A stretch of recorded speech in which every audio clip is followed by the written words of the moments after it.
Hey, what's going on, y'all? Thanks for hopping back on. It's me, Maddie, your boy. As always, let's hit the gong.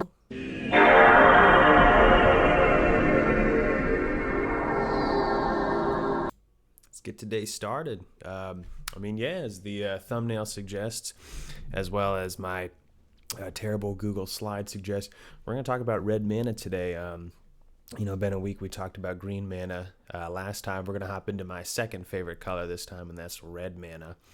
Um, that being said, man, just like the title suggests right here, red mana is all about turning and burning. If you're familiar with Magic, you probably aren't watching this video, but red mana is fast, quick. It hits hard when it does, and it's all about just putting out as much damage as you possibly can and getting your opponent down to zero as quickly as possible. That being said, one of the classic red spells right here is Lightning Bolt. For one red mana, deal 3 damage. I can't tell you how many games I've won with that Lightning Bolt in play. Red mana is so quick, and for just 1 mana, 3 damage. Oh, that's come on.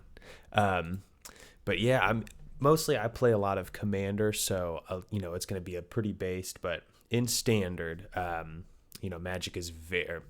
Red mana is very quick. So if you're playing Standard, you shouldn't have any high drops of red in your deck unless you're running green to mana ramp into. I'll just say that right now. If you're going up against a mono red in Standard, it's just going to be quick. So if you can outweight them, if you can stall them out, you'll be good. But hopping into Commander's side, I don't think I've shown them before, but these are all my Commander decks. Behind all of these cards is about 99 cards. They're their own Commander decks, but one of my favorites is Krinko right here. I don't know if you guys can see him that good, but yeah. And I've got in this slide too why he's one of my favorites. Krinko's ability, really cool. Basically, once he comes in and when you can tap him to create X/1/1 goblin creature tokens, where X is the number of goblins you control. So you already know that this entire mono red deck is just goblin tribal. So there's this fun thing in a couple of fun cards in the deck. One of them being Illusionist Bracers. Long story short, if you have Krinko on the field and you have Illusionist Bracers attached to Krinko, when you do Krinko's ability to multiply and double your goblins on field, it becomes quadruple goblins. So if you want to break the game and break your friends, that is a great way to do it. We're not done yet. There's also Perforos, God of the Forge. Back in Theros when he came out, I forgot, he was around like $20. He was pretty expensive. I don't know what he's at now. Hopefully went down, but I know I know these prices. I'm not an investor in any of this crap. I've got this Agar Markov or whatever. Last time I checked, he was about like 100 something or like $60, and so it happens to some of the cards. But I mean, I don't play to invest. I play to have fun. You guys know me, but Perforos, God of the Forge. He is so much fun because just like it suggests, whenever another creature enters the battlefield under your control, Perforos deals 1 damage to each opponent. So let's say you have Krinko and you tap Krinko and you get 5 goblins on the field. Well, each opponent takes, what's 2 times 5? I'm waiting. No? Okay. Well, so that'll be, if we have 5 creatures enter, 2, 4, 6, 8, 10. Oh my gosh, everybody's taking 10 damage. That's all of your opponents. And then next turn, if you have 6 goblins, including Krinko, right? Tap them. Now you got 12 coming in. 12 times 2. Let's go. No, I'm just kidding. We're not doing that all over again. But you can see how quickly Machine Gun Krinko can get out of control here. And these are all cards I've got in my deck as well.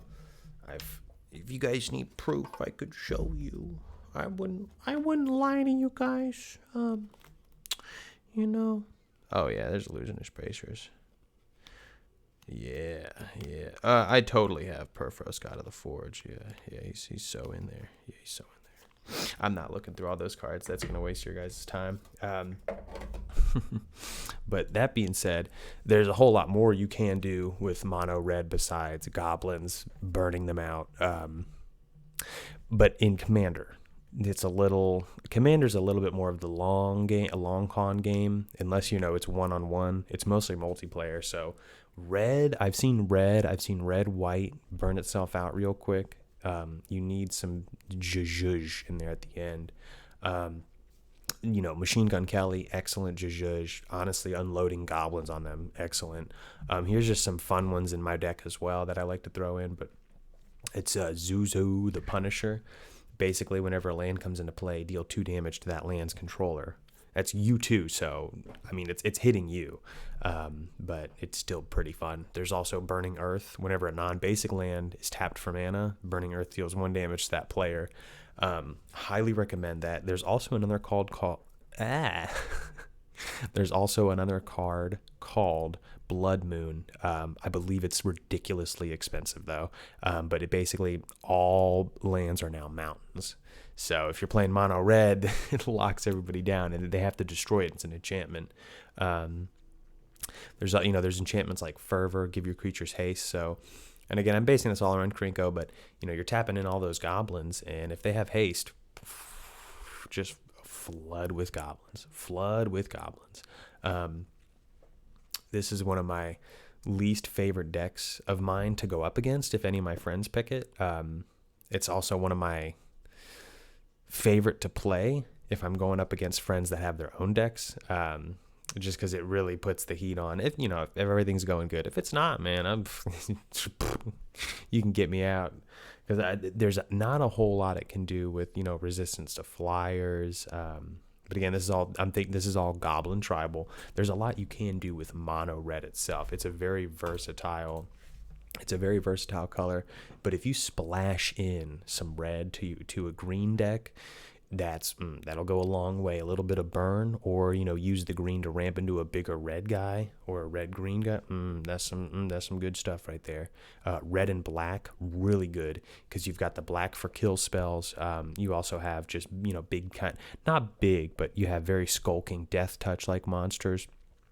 Splash in a little bit of red, they become very aggro, very quick. Haste, death touch, just throwing them at them. You splash in some red with blue, you get Is It. I'm going to be honest. Is it a good color combination? It depends on who's running it. That's just an old joke we used to have. But blue-red is... it's water and fire. It's gonna be weird. It's either really good or it's really bad. One of the two, no in between. And then I think I already talked about it, but red and white. It's really, I think red and white's really powerful. I especially think red and white mixed in with another color, be it green, blue, or black. That's where it goes a long way. I think red, white, and green, just because the mana ramp. And again, I've got the big monster in the back. I've got the big monster green brain in the back. We've talked about that. So I have smooth green brain. There's also smooth red brain too, where you just burn. But highly recommend mono red, or dual with red, or a tricolor with red. But that's only for Commander. If you're playing standard, it better be mono red or a splash of red with some green or black, just so kill a ramp like that. Because again, standard's very competitive. If you're getting competitive at your friend's kitchen table playing Commander, take a chill break. I don't think I've met anyone that takes Commander too seriously, but if you are, take a chill break. But that being said, I hope you guys liked the video. It was just going to be a quick one about mono red. Drop a comment down below. What's your favorite red spell? I would love to hear that. Also drop a comment. What's the next color you guys want to see as well. But hey, as always, thanks for watching these videos, and like, comment, favorite, subscribe. Oh man, I think we got a graph here somewhere. I'll pull up the graph next one, but hey, I'll keep it cool.